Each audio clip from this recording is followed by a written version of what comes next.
organization and also a board member of the Buffalo Peacemakers, who has been doing this work, boots on the ground, for 25 years. As and celebrating 25 years boots on the ground, president of the of this organization, and our organization always been boots on the ground, if you will, as a retired Buffalo firefighter for 25 years, also a family man and able to raise a family within the city of Buffalo. We all went to public schools, and this worked hard, taking care of my family, and also honoring God, at the same time. So I'm here, and I'm here long as God allows me to be here on this earth. Just celebrated a birthday on yesterday. Happy belated birthday. Just turned. I know it's going to shock you or maybe surprise you. I just turned 65 years old. I was gonna say 21, man. I was gonna say 21. I love you. Yes, and I think all the birthday shouts out to those who wish me a happy birthday through text, through phone calls, through Instagram. It just has been a blessing to be here. So thank you again, and I'm honored to be here. Absolutely. In behalf of Jim in his absence, honor to him in his absence, and also we're going to say happy birthday to you from the Jim Anderson Show. So we're glad that you are here. Yes, I want to go ahead and hop in. We're going to do, this is how we're going to do. We're going to do some questions focused on the organization that you work with, and other questions more focused on you and the city that you see, right? So we can do a little bit of both. We can do some actual, how can we help you? We can also see how can potentially other people inspire other people to want to help this community as much as you do. So to start, I want us to do a broad question, but one hopefully that will elicit some passion from you, because like you said, you've been in the city for a while. Yes, sir. So what does Buffalo mean to you, Mr. Lenny? Buffalo means to me, Buffalo is truly a city of good neighbors. Buffalo is home to me. Buffalo is love to me. Buffalo is passion to me. Buffalo is one that is leading by example. Yes, perhaps maybe we may be the second largest city within New York State, but guess what? We are on the move, not only in sports, but also in gifts and in passion. And even though, despite what other things that happen within our city, we still are looked at through the eyes of the country as being, a city that yes still growing, a city that yes still moving, a city that yes still doing whatever we can to take care of those we love, and we have been doing it on the forefront for years, and I can see us just moving even higher as we move forward in the future. Absolutely. I think, like you said, though I see our city has a lot of disorganization, I see we have a lot of passion. We have a desire to change. And one thing I even talked about a couple of weeks ago, we were talking about young people, and I was talking about some of the programs that we need. And the base of why I felt like I had to speak up is because a lot of times you'll hear people in the community say, young people aren't doing nothing.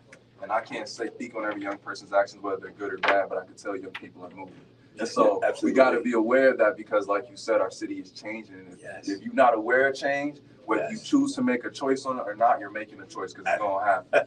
So change moves, and we are moving in the city, and it's good to hear that. You specifically, Mr. Lane, you are, like you said, a boots on the ground. So can you give us, again, a quick rundown of some of the organizations that you're a part of, and maybe just a little bit of deeper context into your positions with those organizations? The Buffalo Fathers Organization is a part of organizations that's always been connected and with other groups and other faith-based organizations, such as the Buffalo Peacemakers, which is one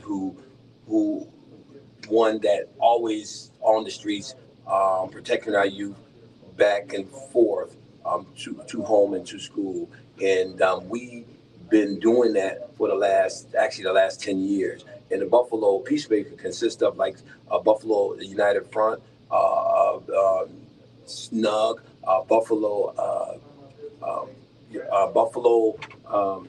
Stop the Violence organizations, you know what I mean? And also we've been a part of groups like some of the churches, some of the faith-based churches also. Okay, so these are organizations which are connected to one another so that we don't have to duplicate services. Okay, because a lot of times what happens is we find ourselves duplicating services, whereas then we are just spinning our wheels. But now, by us getting behind each other, we are able to move forward and making sure that what we do on the streets, making sure that we get good results. And the question I want to ask you, what you described to me sounds like a lot of cooperation. And Absolutely. oftentimes in the city, I see that organizations, whether it's through a fight for who's going to put their name on it, a fight for how it's going to carry out. A lot of times in this city, we struggle with cooperation between organizations because, like you said, we'll have organizations just duplicating services, and then they end up actually, though we're all trying to help, competing with each other, right? So now we're not working together, and when we work together, we can get so much further. How can we, or what is it, do you think, specifically about those organizations that allow cooperation to be so successful within them? I think what's happening is a lot of times what happens is even when we working with organizations like a Buffalo United Front or working with an organization like Stop the Violence, we have an open communication, whereas we know what each other is doing. And I think that is key. You know what I mean? Because if you know what that organization is doing, then you are able to assist those that group in undergirding them and making sure that the needs are met. When you take on certain endeavors. So I think the fact that the communication is key when you're working with organizations such as like No More Tears. If you're working with organizations, such as like Stop the Violence, it has to be an open communication with each other. Especially when there's so much going on in the city of Buffalo. Now, working with Mad Dads, working with them, they are already out there on the forefront, speaking to young men, speaking to brothers, and hopefully trying to make sure that they are, connected to some type of resources within the city of Buffalo. So being if it's jobs, being if maybe doing some drug addiction, or being whatever it is that these other organizations are doing, we yet still are communicating with one another and making sure that we are not duplicating the same services that the other organization is doing. Now I do a toy gun exchange, which we actually take toy guns, and not take them, but we young people turn their toy guns in exchange for nonviolent toys. So that's just one of the pieces that we do, and we let other organizations know what we are doing so that they can get behind us and support us, whatever they may have, to making sure that making sure that it is success.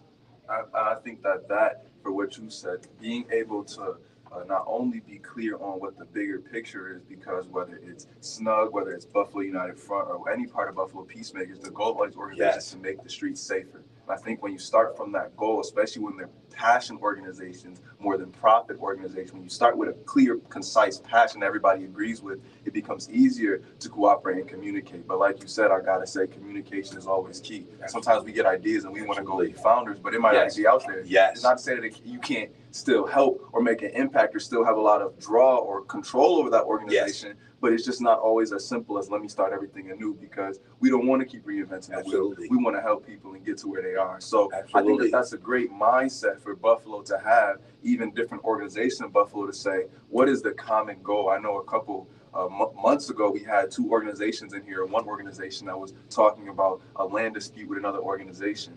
And I was so confused because it was, if they both want to help and we got people who need to be helped, why can't they help? But like you said, those lines of communication weren't open and they weren't communicating well. You know what? And that's how Buffalo been for years. We have grown up in a way, and not to say that we haven't made progress, but there's a lot of organizations out there that haven't moved since the early '80s, or since the '90s. These organizations are yet still stagnant because of the simple fact that they have their different opinions, they have their different ideals, but no, they wasn't able to move on them because they wasn't able to cooperate with one another. They wasn't able to get behind one another. There was no humility there, where One can say, you know what, I put my agenda to the side, or I put my personal feelings to the side and support what you are doing. Because a lot of times what's happening, if you look at what they're actually doing, we look at what's priority, whatever our kids, what is this community, what does this neighborhood really need, you know what I mean, to get this community moving forward. Because if without the communication, without the humility,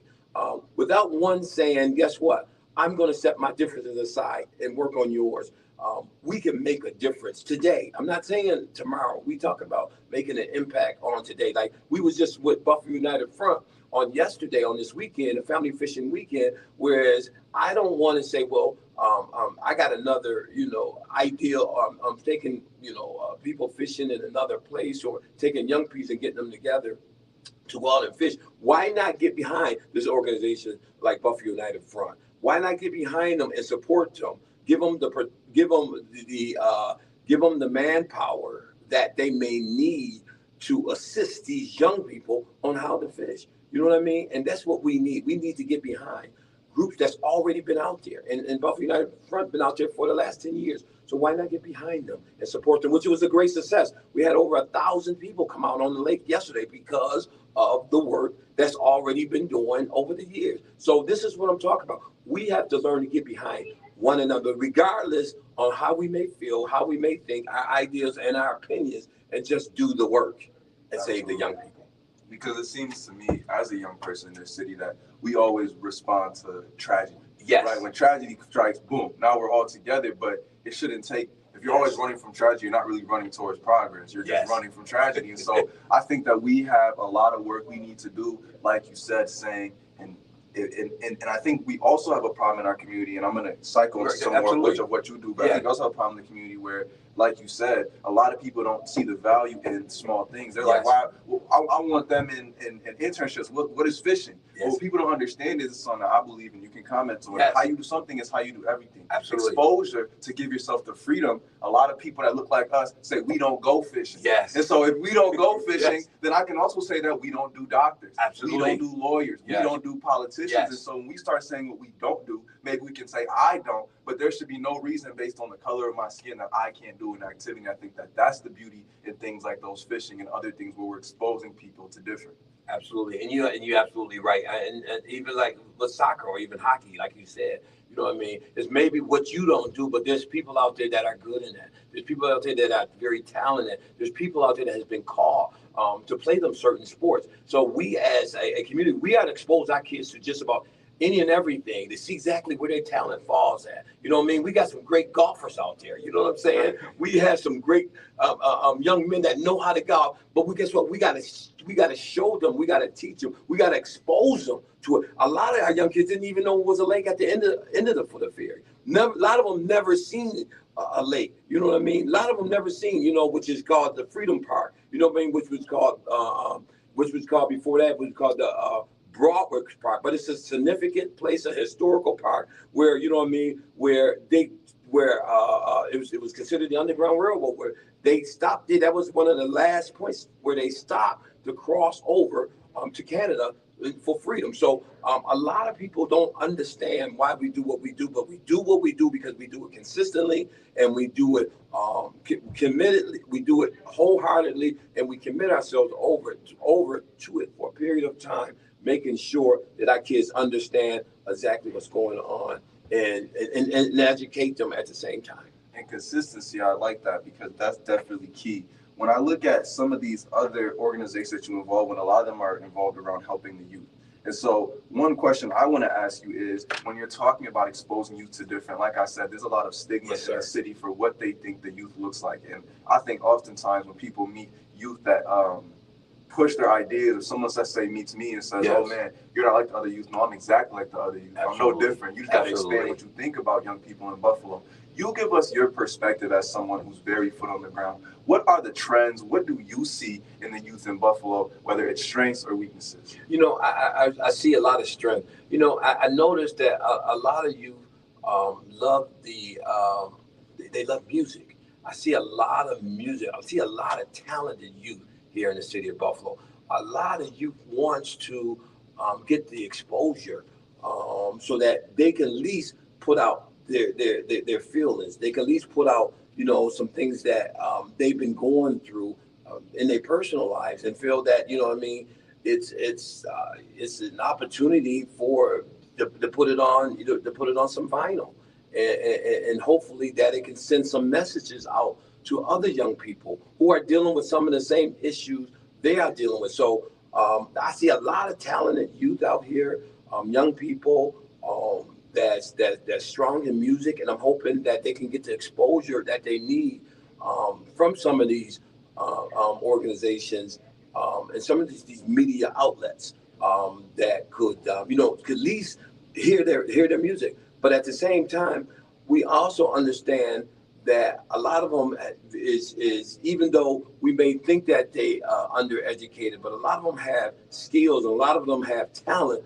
which they haven't even tapped in, because no one ever spoke to them to find out what that talent was. But right now, I think some of the weaknesses are the fact that there's no fathers, there's no father figures, within these families, within our community, where it can teach them and show them and direct them and guide them. So that's definitely some of the weakest parts. The men are not around. Not only they're not around in the family, but they're not too much around in the community, and that's where the Fathers Organization has come in at, to give some of our young men who are fatherless, who may be orphans, that have no direction and have no guidance. And we, as an organization, want to let people know that this is what we do. This is what we've been specializing, is taking these young men and turn them into strong men, turn them into fathers, so they can reach back and take care of their family. And I definitely want to continue the conversation, especially relative to that Father's Day being so recent. Absolutely. I want to talk about the value of it, and even going back though a little bit before we do that, to the music part you talked about. There is a big importance, I think, of that conversation, like you said, being able to reach that youth, because a lot of times we'll go in and we'll say, you need to do this, or we'll come in with our preconceived notions of what a musician can be. When I realized, after talking with someone like DJ Shot and other musicians, you can make music for companies, you can make jingles, you can make ringtones, you can make commercial music, man, you can make elevator music, because every building got an elevator. So we got to expand our mindset when we think about what music can be, and I think that what you said is the right direction. If we want to get a community with people fired up, what we need, if you want to get, I keep going back to this, if you want to get someone who's fired up to open their grocery store every morning, it doesn't start from saying you should open a grocery store. It starts from saying, what do you want to do? Oh, I want to help people. Okay, you know what? Help people access to good food. That's how you get a young person who's fired up to go to the grocery store, because it connects to their passion. And when we lead in our community and we're always telling people what they should do, you're always going to have, like we see in Buffalo, and this is how I'll describe it, a lot of young people with big dreams but confused. We got a lot of unpolished gems, because we know where we want to go, we know what we think we want to do, but we don't really have any of the guidance to get there. And I think that's where, when you go to that father piece, can you talk on your perspective on what you think the importance of fathers in a male presence in the community? Because women are important, but men being the protector of the community also play a role when it comes to the protection of that community's morals. And so I want you to kind of go through, what do you think is the importance of having father and male presence in our communities? Absolutely. Fathers are important. Fathers are so important. Fathers actually, fathers who we carry our name, our Heavenly Father, for one. We carry the name, our Heavenly Father.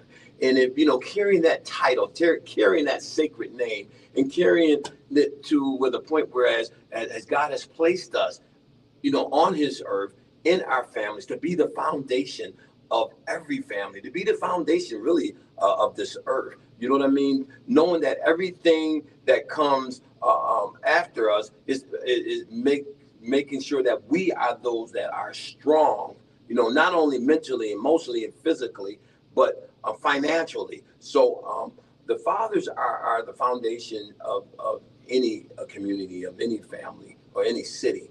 And without the fathers, in our families, our children are less likely to be in, are most likely to be in, having issues and having problems in school, having issues in their community, having issues growing up and identifying, themselves, So, and also to our young ladies, without fathers in the families, our young ladies most likely gonna have babies at an early age. Our young ladies gonna be looking for men that does not identify with true fathers. So without the fathers in our community, which our acronyms we got in the Buffalo Fathers, our fathers armed together to help educate, restore, and save. That's the acronyms of our fathers. So we are here not only to educate, but we are here to restore our young men back together so that they could be the true foundation and what God intended us to be, not only in our families, but in our community. Gotcha. And I think that especially one thing Jim has spoken about a lot is, and we've spoken about a lot, is the image of a good man. Yes, even a good woman has kind of dissolved because social media has came in the absence of what was men in the community, real examples. You know, when you see someone who's going to work every day, taking care of your family, and you see what that can do and the discipline that takes, you can respect that. But when your whole image is on social media, well, that's 9 to 5 doesn't get me a Lamborghini. Absolutely. So that's not really what I want to be. Absolutely. But you don't recognize what you have to do to keep that Lamborghini, what you got to do to get there. There's all these things behind closed doors where I think we're just trying to avoid young men, which does then affect a lot of the young women, to have to stop opening these curtains of whatever you think is behind it, whether you thought fame was going to be the solution, whether you thought money was going to be the solution, and getting surprised when it's nothing that they want, and now you're rich alone in a mansion. Absolutely. I'm going to take us to a call real quick before you reply, and we're going to go ahead and see if it's a question or just a statement. Caller, you should be on the air. Good morning. Good morning. Good morning. This is Dr. Doyle calling.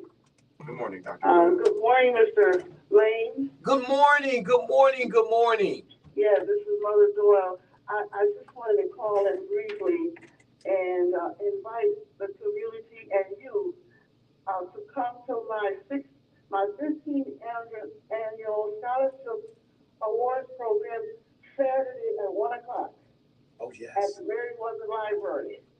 I'm giving scholarship money to 7 outstanding students. Yes. 2 are from Burgard, and 1 is from the Performing Arts Academy. Yes. And I'm glad to see some of the males that have earned the scholarship.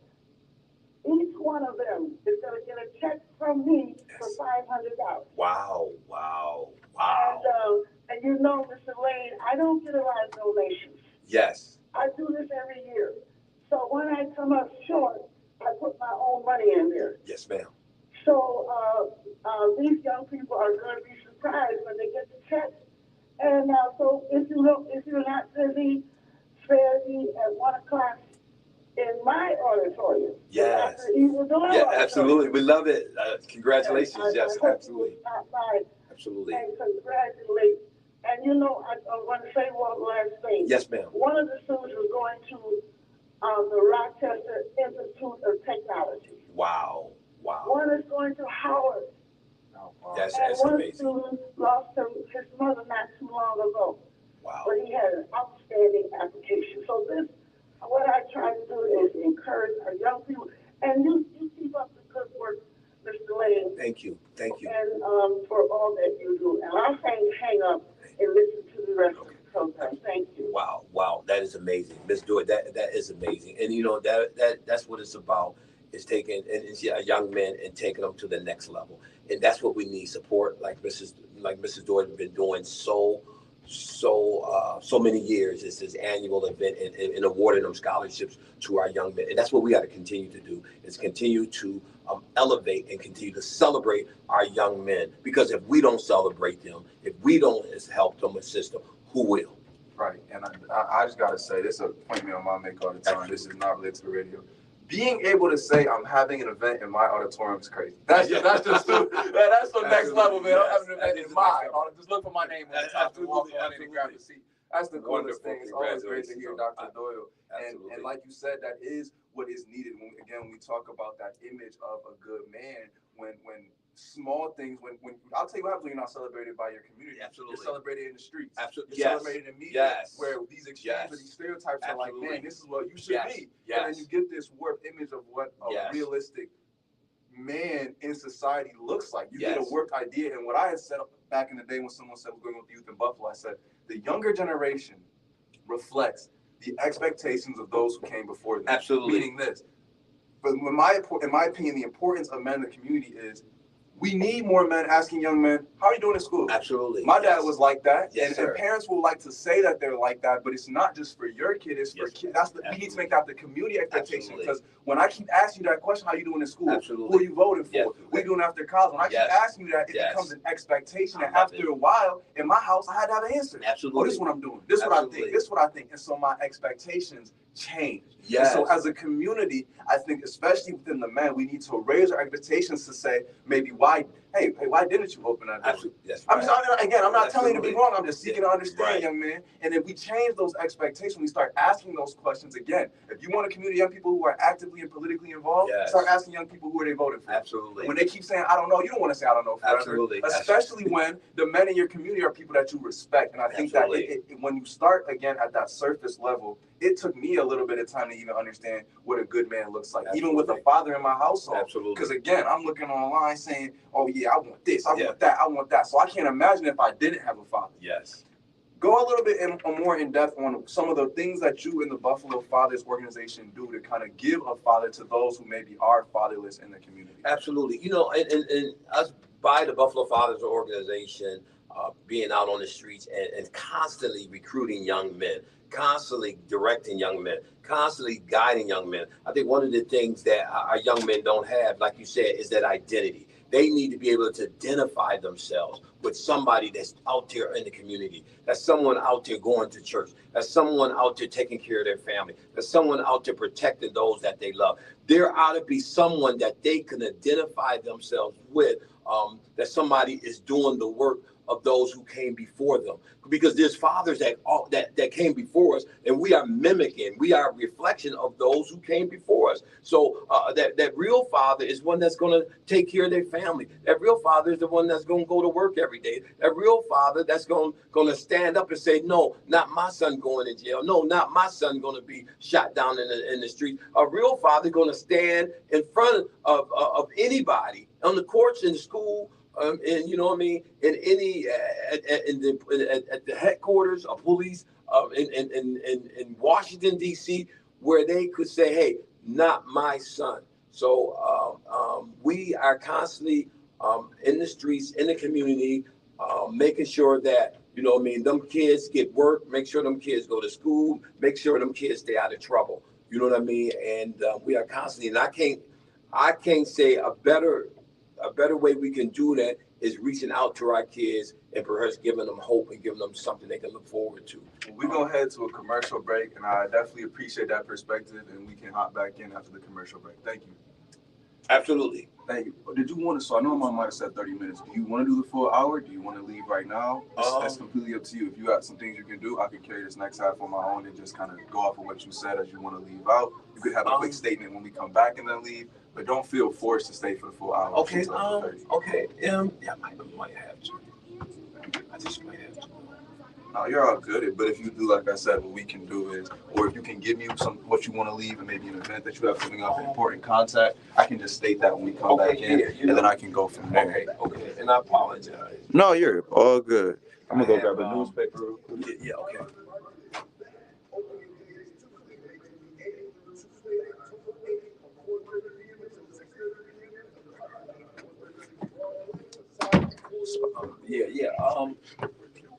Man, you got a great show, man. No, I just got a date.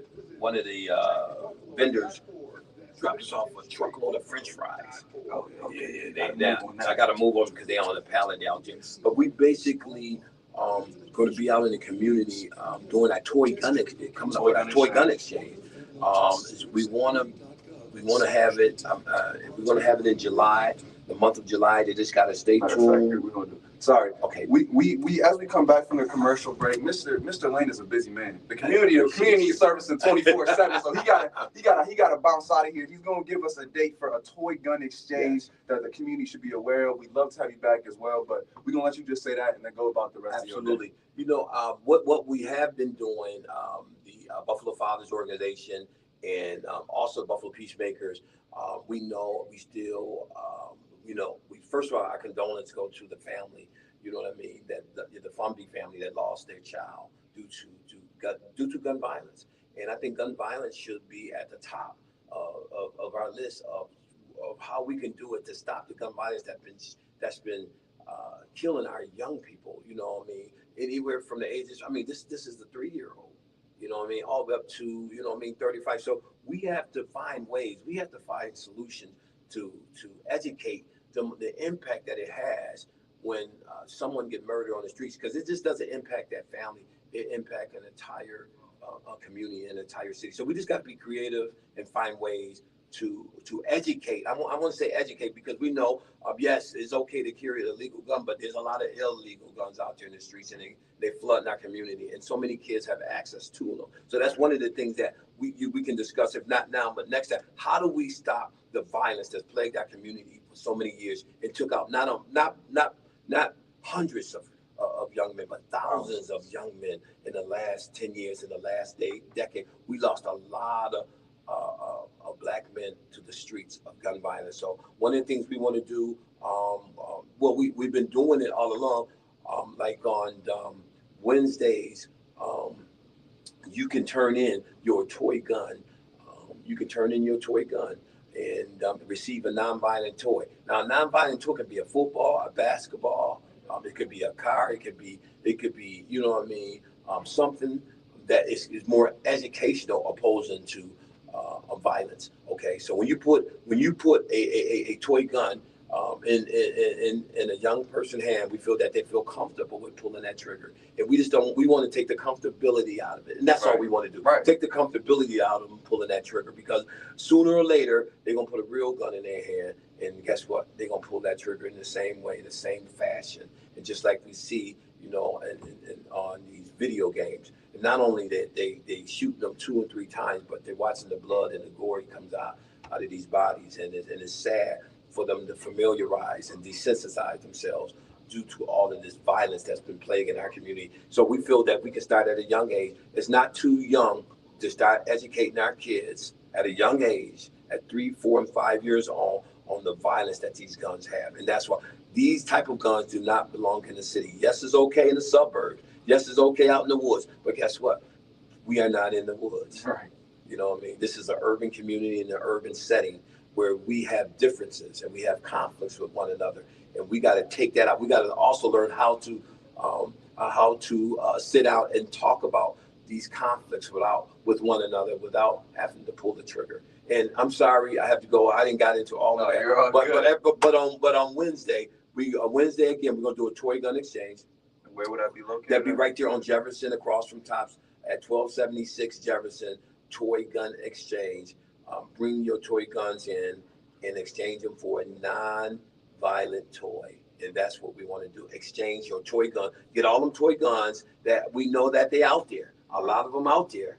But here's an opportunity to exchange that and get something that's more educational. And I think that's the best thing, that's the greatest thing that our community or this city can start doing, is educating our kids young. Because if you think about it, over the years, the last 20 years, these kids are still pulling triggers. Right. And we like, where do we start? We start young. Right. We start at 3 or 4. So again, I thank you for inviting me. I have to go pick up some food. Okay, God bless you. Okay, and I see you out on the streets. All right, I'll see you out on the streets. Absolutely. Okay, God bless you. Guess what? Stay safe. So we're gonna take a little turn on the show. I think I'm gonna continue and make my final thoughts about what Mr. Lane was talking about, because I think that's true. Expectations, like I said, determine the outcome of a community, and when gun violence is okay, or when it's not a surprise. Regardless of the age, when you could look in the newspaper and hear killings and shootings, and it doesn't bother you, it doesn't surprise you, when this is normal, when this is what we do, when this is what our city represents, we're going to continue to do it. And it takes not only fathers, mothers, and everybody involved to say that I don't think that's cool, I don't think that's normal, I don't think it has to be regular. And that is when we start to make changes and start to be more successful towards the Buffalo that we want to be. For about 15 minutes of this next 30 minutes, I'm going to read through the challenge. I'm going to give us some community news straight from the source. A lot of people I know don't even open newspapers. They don't really check at them. You see them every time in the corner store and you walk by. But this is one of the first or best sources to get community information, because how can we progress the community when we don't know what's going on? And sadly, on the front page, exactly what we were talking about, we have the plea for violence to stop. I don't know if you're just not aware, you're not on social media, but there was an unfortunate shooting that caused the killing of a child, a 3-year-old who, and we have to again make that decision to say that, and this is again going even back into why fathers are important. If we're going to protect our community, we need to protect our community. And it's unfortunate that most of the time the person that's pulling the trigger on someone that looks like us is us. But I think that it comes to a point where, again, like he mentioned, when toy guns are normal, man, I had to beg my mom to let me get a Nerf gun. And even then, man, don't point that at your sisters. Don't point that at nobody's head, because it starts the precedent for what we're doing. And because that was the expectation in my household, whether I'm holding a real gun, a fake gun, or a BB, I'm never going to point to that something, because that's the expectation that was brought to me. And so when we bring expectations up, our communities rise. When they fall, our communities fall. And so we just have to be a little more disciplined on what we're saying is okay and the things that we're doing to change it. In addition to that, we also have, I'm reading through, we have a Love Alive Fellowship Summer Day Program, right? We have that as well, which is going to be, I actually am not fully familiar with that, so I'm just going to keep moving. But what I am familiar with, the past guest that we had on the show, Chantel Patton, she had a program called I Love You Black Man, which is perfectly themed to what we were talking about today. And the second annual one is going to be coming up. What this event essentially is a chance for Black men in our community to hear affirmations, have conversations, be vulnerable. One of the beauties of this radio platform, of this radio station, is that it gives a chance for conversations that don't normally happen to happen. And when you hear me on the show time and time again refer to, we need to change the conversation in our community, change the conversation in our community. I bet you for a fact, majority of y'all that are listening to this radio station right now did not know about this I Love You Black Man event. But I can also bet the majority of you are listening on this radio station right now know a black man. So the question becomes, when there's people that want to help, and there's an audience that needs to be helped, what can we do to make that easier? Because I don't think anybody wakes up, at least I'm a black man, I don't wake up saying, man, I don't want to hear a compliment. Yo, you tell me I'm looking fly, that's going to make me feel good. That's good. That's something nice. So who doesn't want to hear kind things? I know a black man who may need this right now. But the fact of the matter is, regardless of whether you're reading the information or not, the conversations that we're having need to change. Even then going referring back to when we look at how young people think of an image of what a successful version of them is, man or woman. When you're not celebrating certain traits, I'm not to know that they are to be celebrated. When you're not telling me I appreciate your intelligence, I don't know that intelligence is something to be chased after, not ran away from. Because what you can recognize, you can see even in our communities and in our schools is, I remember there was a point in my life when being cool was weird. I didn't wanna get 100 on a test. I didn't wanna be a nerd. I just wanted to be the fastest in the grade. I just wanted to play football. I wasn't trying to I wasn't trying to do no honors classes, man. We wasn't trying to go out to school and play homework. We was trying to play football. And I'm not trying to say that football has to be less fun than homework. I'm not saying it ever will be. But what I'm saying is that the expectations have to change. It can't be normal to not do well on tests. It has to be normal to fail. It has to be normal to be unsuccessful. Because what I see with people that look like me, male or female, is that we fail and we laugh. We do bad and we laugh. And this is not just reflected on school, it's reflected on all of our areas. We struggle and say that is what it is. We see transgressions, we see discrepancies, and we say, man, they ain't gonna change. And again, when the conversations, the words that we use don't change, how could you ever expect me as a young person being raised by you to expect to choose different? I don't know this, again, better Buffalo that we always refer to. So when you're talking to me, you're talking about things that I haven't seen, I'm going to believe what you tell me. And if you're always telling me that it's bad, I'm going to believe that it's bad. Healing by the Water, Freedom Park Summer Celebration kicks off July 11th. The fourth season of Healing at the Park, which is a series of highly successful free outdoor summer celebrations at the foot of the ferry near Niagara, kicks off July 11th for the first time under the banner of its location's historic new name, Freedom Park. Right, it's exactly what we're talking about. This is our city. Where you're not recognizing some of these things, you got to really make sure that you have a handhold on the city. To that point, why am I reading this specifically? Healing by the Water, Freedom Park Summer Celebration kicks off July 11th. July 11th, you should have something to do. And this is one point that I didn't get a chance to fully make when Mr. Lane was here. But I think that it's great that he's talking about a toy exchange, a non-violent toy exchange, because we got to have our community children play. We need to give our community children access to things to do. Because you have energy. Everybody has energy when you wake up, and whether you're not eating right or whatever the case may be, you're gonna have some energy throughout the day. And you can try to chill all you want, you can try to sit in the house all you want, eventually your energy is gonna be channeled towards either good or bad. And so when a community doesn't have outlets for good, when you don't got enough football fields open, enough basketball courts open, you don't have enough libraries open, you don't have enough internships open and opportunities to do things that we enjoy, where's that energy get funneled towards? Again, we already said it, we're gonna get celebrated. I pull the trigger, I might get celebrated in my area, right? I make it big on rap, I might get celebrated in my area. So we don't find ways to celebrate our youth and what they love and in ways that they can access. The only place we're gonna turn to is the streets. And that's how you get unfortunate headlines like we saw. It's unfortunate, but it's the truth. And I think that for a lot of people, you see someone like a Mr. Lenny, you think that he's a superhero. I know that I'm not no better than a lot of you guys. And for a while, I was doing the same thing. I would come on the show, and this is me being fully transparent. I would come on the show, then I would go home and be like, man, the community needs to, the community needs to, the community needs to. And then one day, Mr. Jim said, if you know what the community needs, it's your job to go do it. And so that very day, I started releasing YouTube videos. Now, I'm not saying you're going to go subscribe to my YouTube. I don't fully expect you to. But what I am saying is that I realize that if I know how to teach people to better prepare for difficult social conversations, then I need to be out there teaching people. Because how can I say I care about my youth when I'm not doing everything in my power to save it? And I'm only 20. I'm not a superhero. I'm no different than the rest of you. Arguably, I've never seen as much money as the average listener even listening. I'm no better than you. I work a full-time job. I'm on lead a radio station to go back to my job. And so to that point, I think as a community, we need to look at ourselves and say, if this is the community that we want, if this is the better community that we really want to be a part of, what can I do? Whether it's something that's certain. We have French fries. A lot of y'all, if y'all was running a food pantry, all you have was French fries, would be like, man, that ain't nothing I could do with it. But that's something to somebody. And if we start to look at what we can do and make little changes every day, that's how bigger changes that we want to see actually happen. For the last 18 minutes of this, I actually want to talk and kind of turn towards a different at youth in America. Because I think about our communities, I think about the resources that we have, I think about where our communities focus our efforts, and oftentimes this particular demographic I'm about to speak about is a lot of times forgotten.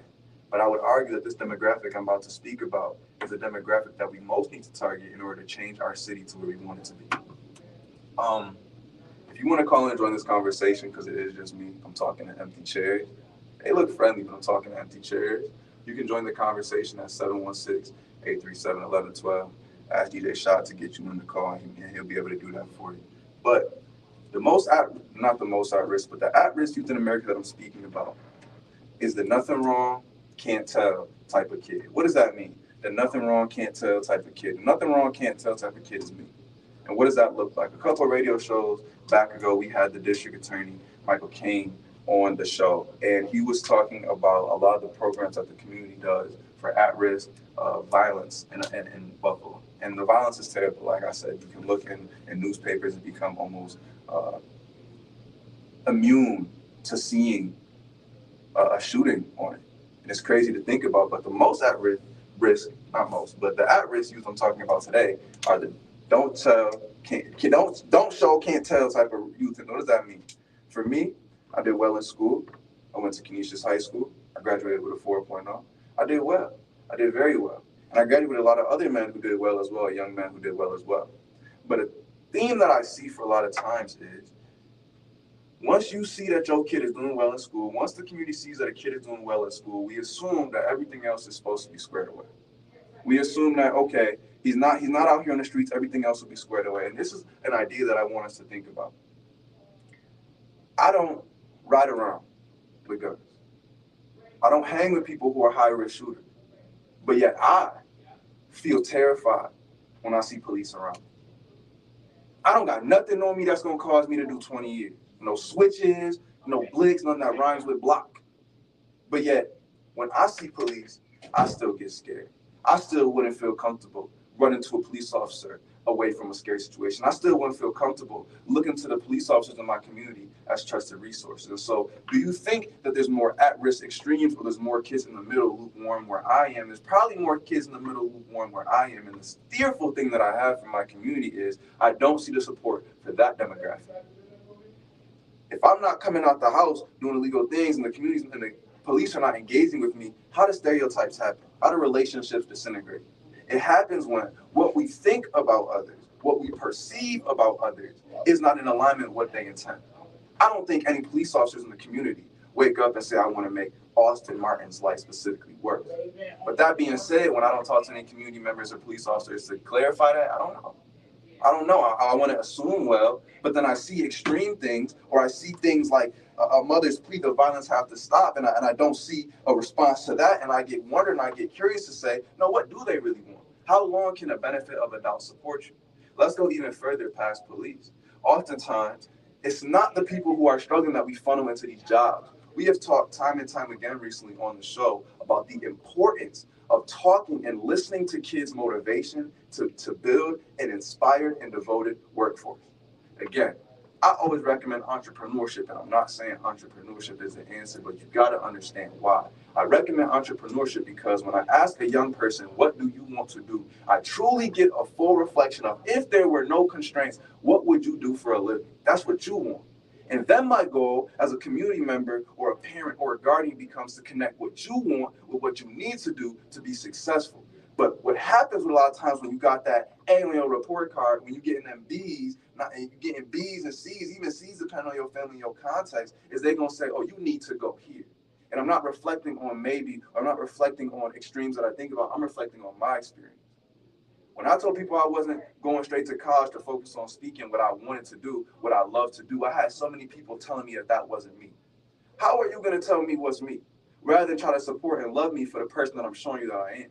And so to that point, I think what arises is you wonder why you have so many people, young people in the community with degrees not using them. You wonder why college isn't as common or as popular as a choice as it used to be, because you're not allowing people, especially young people in our community, I'm not saying allowing, but you're not allowing nor teaching a young person how to utilize college.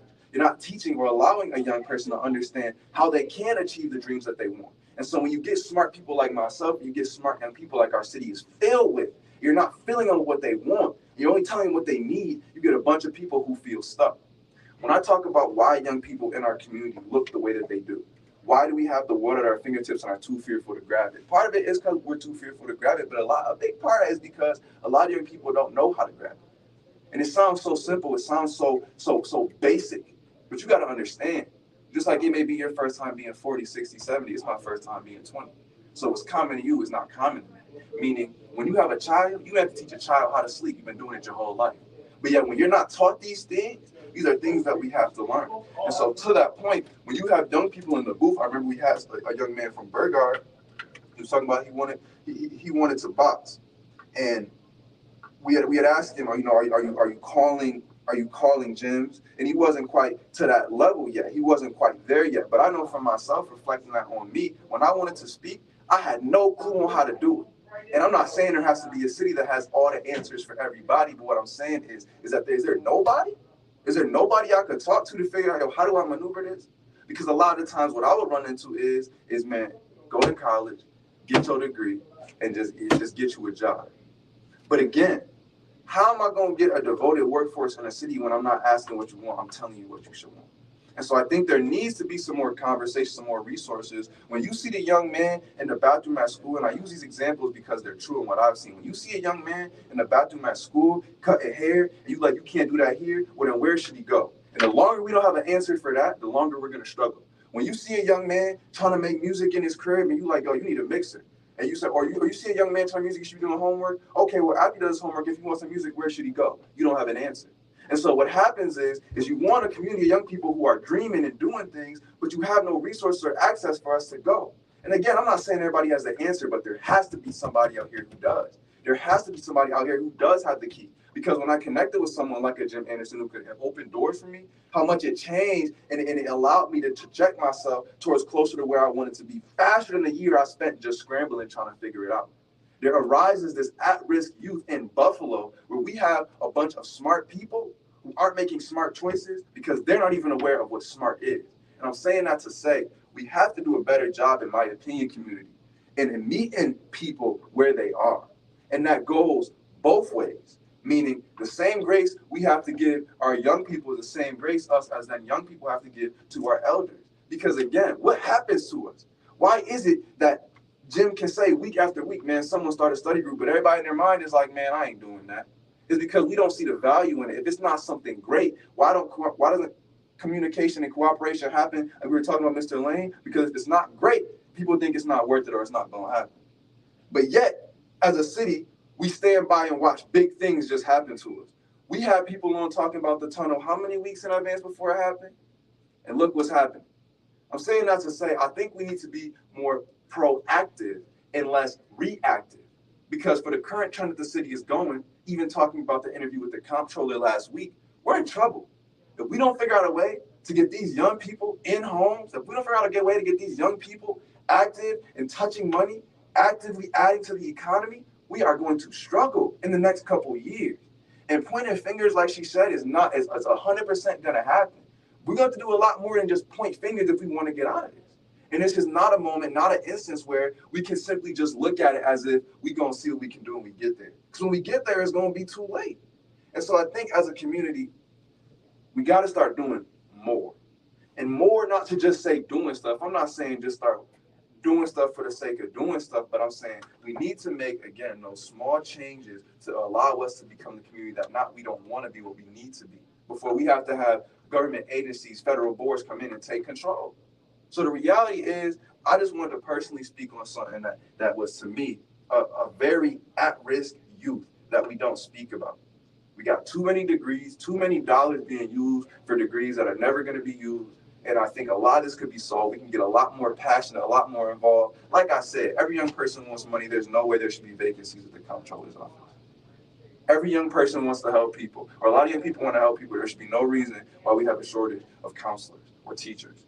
Every young person wants to help people. There should be no shortage why we have a shortage of active politicians who want to change the community.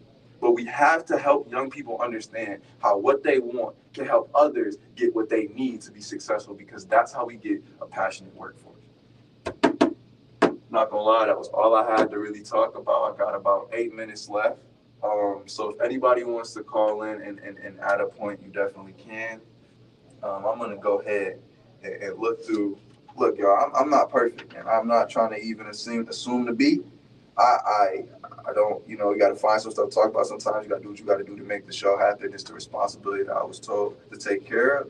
And so I'm just going through my journal of past interviews saying, what else in the community is worth talking about? But if you're listening, you're saying, yo, I know what I want to talk about. I know something that's very, very, very important. You can call in and join the conversation at 716-837-1112.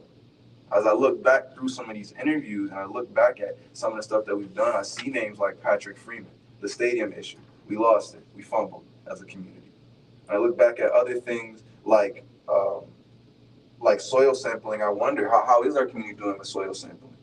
And it's unfortunate because I come on this station a lot of times, and then I go home and make the drive home, or I go wherever I go and I see the city the same way that I left it, the same way that I see it every day. I don't see people inspired for change. And I always come back to this question, and I guess maybe I'm just asking it to myself. What do we need to do to inspire our community to change? The city of good neighbors, the city of people connected, but what is more connecting of us than being good neighbors? Because what's going to cause us to move more than tragedy? If tragedy is always your motive to improve, then we got to wait till bad things happen for us to get better. Well, how are we ever going to get to the good times if we're only running from the bad? And I talked about it earlier, but I'm going to keep saying these things because it's not that I have a bunch of things to talk about. I have the same things to talk about in different forms. I feel like we need to move. And I'm not a politician. I'm not saying I'm perfect. I'm not saying I have the power to be. But as long as I can, as long as I'm able, I'm going to continue to talk and advocate, not only for the youth in the city, but for everybody, because we're all interconnected. And maybe that's a big issue that we don't understand. The same youth that a lot of people neglect is the same youth that you're going to want to be in your doctor's office. The same youth that you neglect are the same youth that are going to be in office in the coming years. The same elders that we neglect are the same elders that we're going to wish we talked to when they were still here. And maybe it's just for me to talk and just watch my city do as it does. But it's unfortunate that I see a lot of young people and older people soon to be blindsided with a future that they never could have realized or never could have wanted simply because of their actions today. And maybe that's where I got to stop it at and just talk about something else for the rest. But I just think that we have some work to do. I think we're aware of that. But I think we're not aware of how little our actions can do to change that work and make a change in what's going on in our city. Because it's our city.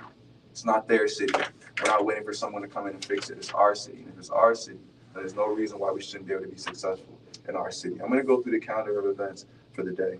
I'm going to leave out with some last words, and then whatever time is left, we're going to let it rock back to the station, whatever the case may be. Friday, June 8th, 28th, Jefferson Avenue, Friday Night Live. I will be there. from 5:30 to 9 p.m. on Jefferson Avenue between East Utica and Glenwood. Come check out a fun activity. Like I said, maybe you want to bring a young person with you, because all I'm saying is if we say the young people in the streets are running towards bad, let's run them towards some good. Let's give them some activities to do. Saturday and Sunday, June 29th and 30th. Oh, somebody's already happening. There's no point. I'm still gonna repeat them because at least you can hear about them if you want to do them next time. This was for Mr. Lane. We had family fishing at the lake for a lot of people. Saturday, July 6th, annual New York State Alumni Reunion, Black Tie Affair, honoring law enforcement personnel, 5 to 10 p.m., Classics 5 Banquet Hall. And lastly, again, Saturday, July 11th, we'll be Healing by the Water at Freedom Park, foot of the ferry at Niagara. What I want to leave out on, I guess, is a call to the community. I would be amiss if I were to leave out of here saying we need community to be active and I didn't give the opportunity. If you think you have something that's worth talking about, don't hesitate to reach out to Jim or me. Let's get some more community voices on the show to figure out what we need, because we know we need some help. We just got to do what we need to do to get us there. You guys have a good rest of the week, Buffalo, and I'll see y'all next week. Thank you. Bye. Nationally, it's Conversation with Jim Anderson. And now, your host, Jim Anderson. Turn on the TV to Man. look up that episode review. A Conversation. Sometimes you got to do what you got to do. Monday morning at 10.